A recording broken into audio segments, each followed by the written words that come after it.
Today, I'll be covering all those video games for the Atari that you had to mail away for, and some of these titles get downright ridiculous.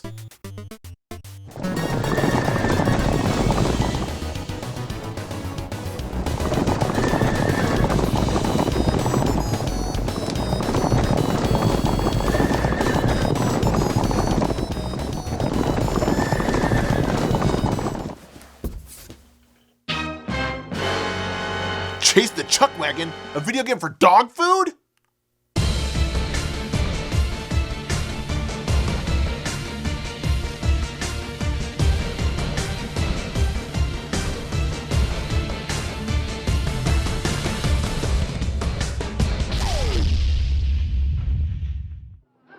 In the 1970s, Purina dog food had a string of memorable commercials where a horse and wagon popped out of the TV screen, causing the family dog to start chasing it around until disappearing into a cabinet where their Chuck Wagon dog food was stored. Then in 1983, Purina jumped on the video game bandwagon by creating their own Chuck Wagon video game. And crazy enough, the shape of it also looked like a Chuck Wagon.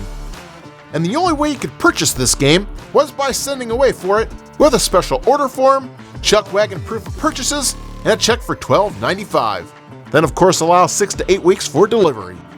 8 weeks? We don't have that kind of time! Whoa! Hey, thanks! Was this game worth the wait? Well, let's find out. And upon starting, you take control of this little poochie here, and your mission is to run through this maze in order to reach the Chuck Wagon at the end within the time allotted. If the timer runs out, however, the game ends because the Chuck Wagon doesn't have time to wait for your slow ass. Alright fellas, let's move the fuck on out of here. Now there are 2 enemies that stand between you and your feast of Chuck Wagon-y goodness. The pesky dog catcher, which kills you upon reaching you, and this bouncy object thing which freezes you in place upon contact. And depending on the maze, this bouncy thing comes in the form of dog bones, bouncy balls, cats, and this weird off-color puppy dog which oddly blinks. Well, I guess that's the Bizarro Universe puppy dog. Damn that Bizarro Universe puppy dog! Once finishing the maze, the Chuck Wagon then drops down a delectable dish of dog food. Just push the action button at the right time and rack up the points. This game contains a wide variety of mazes, with each level increasing in speed, as well as the length of time the bouncy ball freezes you in place. This becomes super frustrating by level 10, when it only takes 1 hit to freeze you in place for almost the entire game. Ah shit! Frozen again! Any day now! Come on, move! Yes, I'm free! No! Fuck you and your dog food! Another thing that'll piss you off are these narrow passageways. These entranceways are so damn tight, half the time you won't be able to get down them without spending hours lining yourself up properly first. Get down there, you asshole! Damn it, come on! Oh, this gets goddamn ridiculous. Tap lightly to the right. Oh, no, too much. No, back to the right. No, back to the left. No, back to the left. Back to the right. I have to also deal with this dog catcher closing in. Oh, no, not again. Oh, I can't move. This shit also happens when you're only 1 step away from the finish line. No, come on. No, back to the right. No, back to the left. Get down there. Oh, come on. The clock is ticking! For the love of God, I'm right at the finish line! Get in there! Get in there!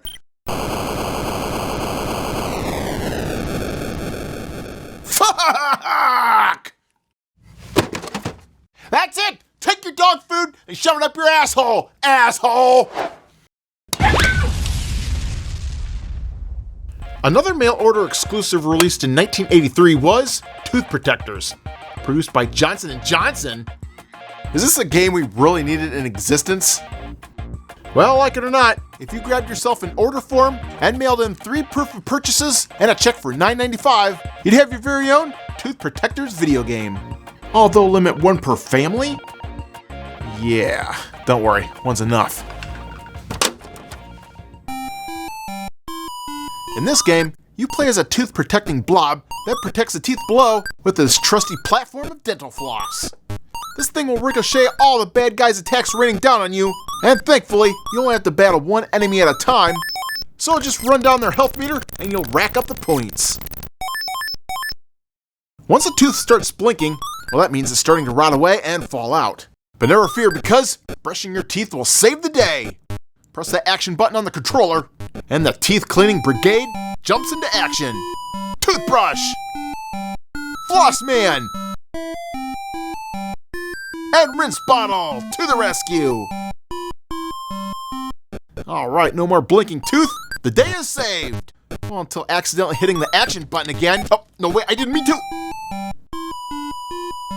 Ah! Ah, great, now I've got to sit through this entire sequence again?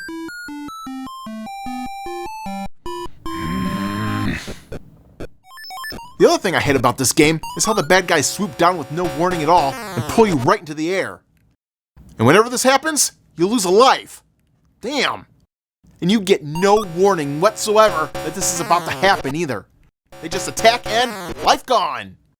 Look, this dive bomb bullshit was cute in Galaga, because at least you can perform that trick where you get your fighter captured by the bad guy, and then later in the game, blast him away, and presto, 2 fighters at once.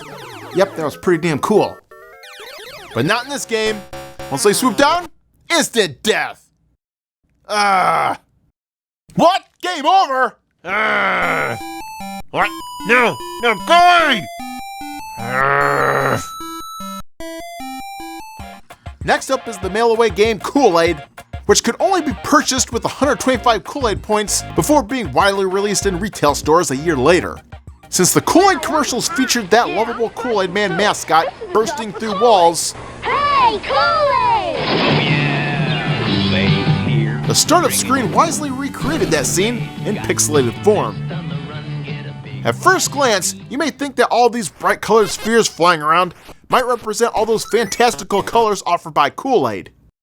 But in reality, well, these are just bad guys trying to suck up your water supply that allows you to make Kool-Aid.